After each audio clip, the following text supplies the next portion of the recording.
जय हिंद दोस्तों। तो आज हम लोग पढ़ने वाले हैं पारा मेडिकल और बीएससी नर्सिंग का बायोलॉजी का मोस्ट इंपॉर्टेंट क्वेश्चन 2024 के लिए बहुत ही ज़रूरी क्वेश्चन। तो भी हम लोग स्टार्ट करते हैं आज का क्वेश्चन ज़्यादा टाइम को न गवाते हुए। तो आज का क्वेश्चन नंबर फर्स्ट है। क्वेश्चन नंबर फर्स्ट कह रहा है कि न्यूक्लियन जो नाम है वो किसने दिया। न्यूक्लियन जो नाम है वो किसने दिया। तो न्यूक्लियन जो नाम है ना, वो न्यूक्लियन नाम दिए थे फ्रेडरिक ने। फ्रेडरिक नामक वैज्ञानिक ने न्यूक्लियन नाम दिया था और इनका पूरा नाम है फ्रेडरिक मीसर। फ्रेडरिक मीसर इनका पूरा नाम हुआ, जो 1868 ईस्वी में दिए थे। तो अब देखते हैं question number second. Question number second कह रहा है कि पहला आनुवांशिक पदार्थ कौन है। कह रहा है पहला आनुवांशिक पदार्थ कौन है। क्वेश्चन नंबर सेकेंड कह रहा है पहला आनुवांशिक पदार्थ कौन है। तो इसका सही जवाब हो जाएगा option number B, RNA. RNA जो है ना वो पहला आनुवांशिक पदार्थ है। इसका दूसरा का सही जवाब हो जाएगा ऑप्शन नंबर बी। इसके बाद हम देखते हैं question number third. Question number third कह रहा है डीएनए का वह खंड जो आरएनए का कूट लेखन करता है। कह रहा है कि डीएनए का वह खंड जो आरएनए का कूट लेखन करता है उसे क्या कहते हैं। तो इसका सही जवाब हो जाएगा जीन। इसे जीन कहते हैं। ऑप्शन नंबर सी हो जाएगा तीसरा का सही। इसके बाद देखते हैं हम लोग क्वेश्चन नंबर चौथा है। क्वेश्चन नंबर चौथा का रहा है आरएनए में क्षार युग्मों की परस्पर दूरी कितनी होती है। आरएनए में क्षार युग्मों की परस्पर दूरी कितनी होती है। तो इसका सही जवाब हो जाएगा option number B. Option number B में 3.4 एंगस्ट्रॉम। चौथा का बी बिल्कुल सही हो जाएगा। इसके बाद हम लोग देखते हैं अब अगला क्वेश्चन नंबर 5 का रहा है अनुवांशिक कूट का वहन करने वाला है। अनुवांशिक कूट जो है उसका वहन मतलब कि एक स्थान से दूसरे स्थान तक ले जाने वाला कौन है। तो इसका सही जवाब हो जाएगा ऑप्शन नंबर बी, एक जोन। एक जोन जो होता है ना वो होता है अनुवांशिक कूट का वहन करने वाला। तो पंचवां का ऑप्शन नंबर बी बिल्कुल सही हो जाएगा। और हम लोग देखते हैं क्वेश्चन नंबर छठा। क्वेश्चन नंबर छठा का रहा है कि डीएनए फिंगरप्रिंट में कौन सा पद शामिल नहीं है। कह रहा है डीएनए जो फिंगरप्रिंट होता है उसमें कौन सा जो पद है वो शामिल नहीं है। तो इन चारों ऑप्शन से कौन सा जो पद है वो शामिल नहीं है।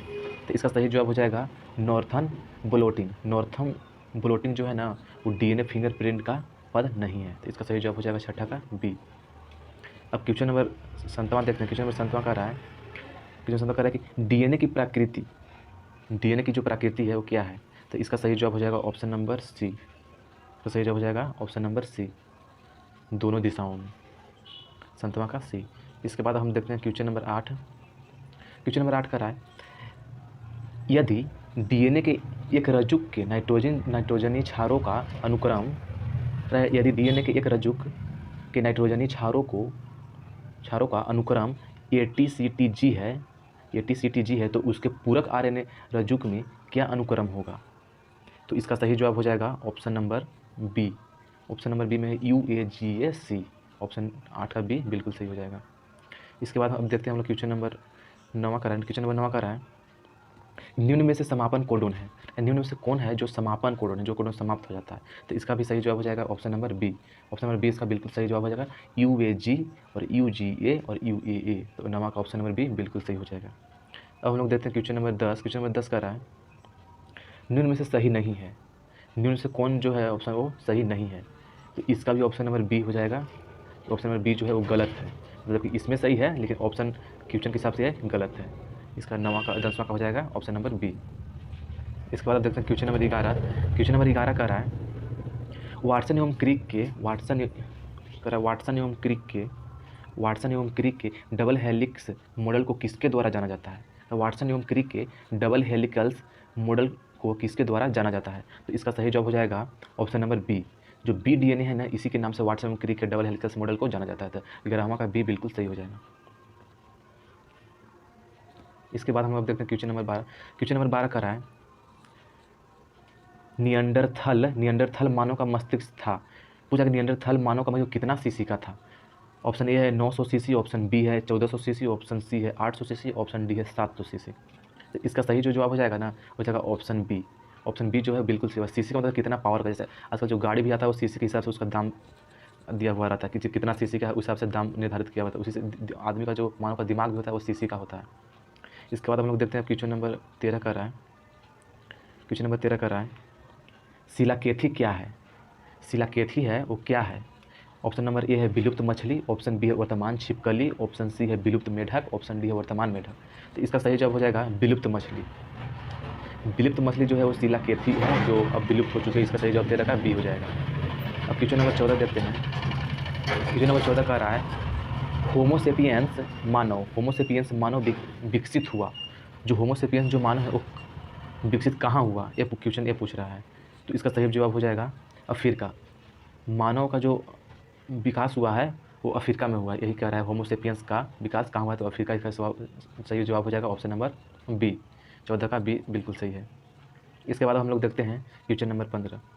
क्वेश्चन नंबर 15 कर रहा है आधुनिक मानव का न्यूनतम एवं सीधा प्रागैतिहासिक पूर्वज है। आधुनिक मानव का जो प्रागैतिहासिक पूर्वज है वो कौन है। तो इसका सही जवाब हो जाएगा क्रोमैग्नोन मानव। क्रोमैग्नोन मानव जो है ना वो आधुनिक मानव का पूर्वज है। तो इसका 15 का ऑप्शन नंबर बी बिल्कुल सही हो जाएगा।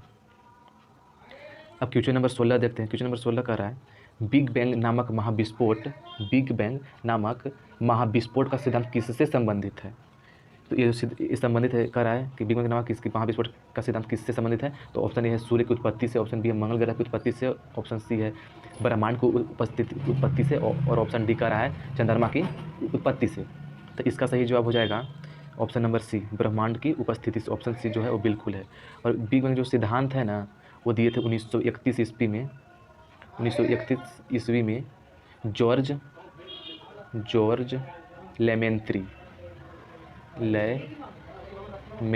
नामक वैज्ञानिक ने दिया था। इसका जो है ना प्रस्ताव रखा था 1931 में। अब हम लोग देखते हैं क्वेश्चन नंबर 17 का रहा है ओरिजिन ऑफ स्पीसीज। कह रहा है ओरिजिन ऑफ स्पीसीज पुस्तक किसने लिखी है। तो ओरिजिन ऑफ स्पीसीज जो पुस्तक है वो लिखे थे डार्विन ने। डार्विन नामक जो वैज्ञानिक थे ना वही लिखे थे। और इनका पूरा नाम हो गया चार्ल्स डार्विन। चार्ल्स डार्विन जो 14 नवंबर 1859 को लिखे थे। अब क्वेश्चन नंबर 18 देखते हैं। क्वेश्चन नंबर 18 कर रहा है आर्कियोपटेरिक्स संयोजन कड़ी है। कह रहा है आर्कियोपटेरिक्स जो है उस संयोजन कड़ी है किसका है। तो इसका सही जवाब हो जाएगा ऑप्शन नंबर ए, पक्षी व सरीसृप के बीच की। पक्षी व सरीसृप के बीच की जो संयोजन कड़ी है वो आर्कियोपटेरिक्स है। इसका सही जवाब हो जाएगा 18 का ए। इसके बाद देखते हैं क्वेश्चन नंबर 19। क्वेश्चन नंबर 19 का रहा है पुनरावर्ती का सिद्धांत किसने दिया। कह रहा है पुनरावर्ती का सिद्धांत है वो किसने दिया था। तो पुनरावर्ती का जो सिद्धांत है वो हेकल नामक वैज्ञानिक ने दिया था। हेकल नामक जो वैज्ञानिक हुए वही पुनरावर्ती का सिद्धांत दिए थे। 19 का ऑप्शन डी बिल्कुल सही हो जाएगा। इसके बाद अब हम देखते हैं क्वेश्चन नंबर 20। क्वेश्चन नंबर 20 का रहा है लुईस पास्चर का सिद्धांत है। ऑप्शन नंबर 20 का है लुईस पास्चर का जो सिद्धांत है वो क्या है। तो इसका सही जवाब हो जाएगा रोगों का जन्म सिद्धांत। रोगों का जो जन्म सिद्धांत है ना वो लुईस पास्चर द्वारा दिया गया था। इसका सही 20 का सही जवाब हो जाएगा सी। इसके बाद हम देखते हैं क्वेश्चन नंबर 21। क्वेश्चन नंबर 21 का रहा है पिरियन बना होता है। जो कह रहा है पिरियन जो होता है वो किसका बना होता है। तो इसका सही जवाब हो जाएगा पिरियन जो होता है वो प्रोटीन का बना होता है। 21 का ऑप्शन नंबर ए बिल्कुल सही हो जाएगा। इसके बाद अब देखते हैं क्वेश्चन नंबर 22। क्वेश्चन नंबर 22 का रहा है जीवन का भौतिक आधार है। पूछ रहा है कि जीवन का जो भौतिक आधार है वो क्या है। तो जीवन का जो भौतिक आधार हो गया ना उसका सही जवाब हो जाएगा option number C. Option number C में है डीएनए तथा आरएनए। डीएनए तथा आरएनए जो है ना वो जीवन का भौतिक आधार है। तो 22 का सी नंबर बिल्कुल सही हो जाएगा। इसके बाद हम देखते हैं क्वेश्चन नंबर 23। क्वेश्चन नंबर 23 का रहा है योगतम की उत्तरजीविता का विचार दिया। योगतम की उत्तरजीविता का जो विचार है वो किसने दिया। तो इसका सही जवाब हो जाएगा option number D Darwin. Darwin जो हुए चार्ल्स डार्विन वही योगतम की उत्तरजीविता का विचार दिए थे। तो इसका सही जवाब हो जाएगा 23 का डी डार्विन।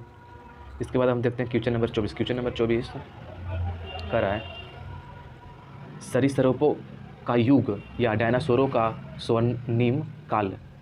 डायनासोर और सरीसृपों का स्वर्णिम काल पूछ रहा है। तो इसका सही जवाब हो जाएगा ऑप्शन नंबर ए मीसोजोइक। 24 का ये बिल्कुल सही हो जाएगा। इसके बाद हम देखते हैं क्वेश्चन नंबर 25। क्वेश्चन नंबर 25 का रहा है जीवित जीवाश्म है। कह रहा है क्वेश्चन नंबर 25 जीवित जीवाश्म है क्या है। तो जीवित जीवाश्म जो हो जाएगा वो हो जाएगा लिमुलस जो है वो जीवित जीवाश्म है। मृत जीवाश्म में वो जीवित जीवाश्म आता है, इसलिए 25 का बी बिल्कुल सही हो जाएगा। इसके बाद हम क्वेश्चन अब देखते हैं क्वेश्चन नंबर 26। क्वेश्चन नंबर 26 कह रहा है एक शिशु में जन्म के समय छोटी पूंछ है जो दर्शाता है। कह रहा है एक शिशु में जन्म के समय से ही एक छोटी पूंछ है, वो किसे दर्शाता है?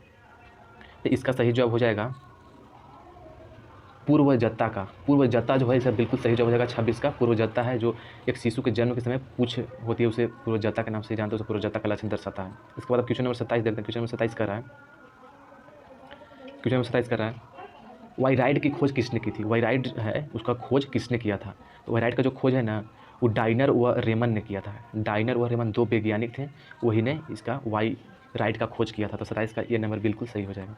इसके बाद हम क्वेश्चन नंबर 28 देखते हैं। क्वेश्चन नंबर 28 कर रहा है TMV का आनुवांशिक पदार्थ है। TMV जो है उसका आनुवांशिक पदार्थ क्या है? तो TMV का आनुवांशिक पदार्थ हो जाएगा DS-DNA। DS-DNA जो है वो TMV का आनुवांशिक पदार्थ है, DS-DNA। 28 का ऑप्शन नंबर सी बिल्कुल सही हो जाएगा। अब क्वेश्चन नंबर 29 देखते हैं। क्वेश्चन नंबर 29 कर रहा है HIV में उपस्थित क्या होता है? पूछ रहा है HIV में क्या क्या उपस्थित होता है? तो इसका सही जवाब हो जाएगा option number A RNA plus protein. RNA plus protein जो है वो HIV में उपस्थित रहता है। और आपकी जानकारी के लिए बता कि HIV का जो फुल फॉर्म होता है ह्यूमन इम्यूनो डिफिशियंसी वायरस।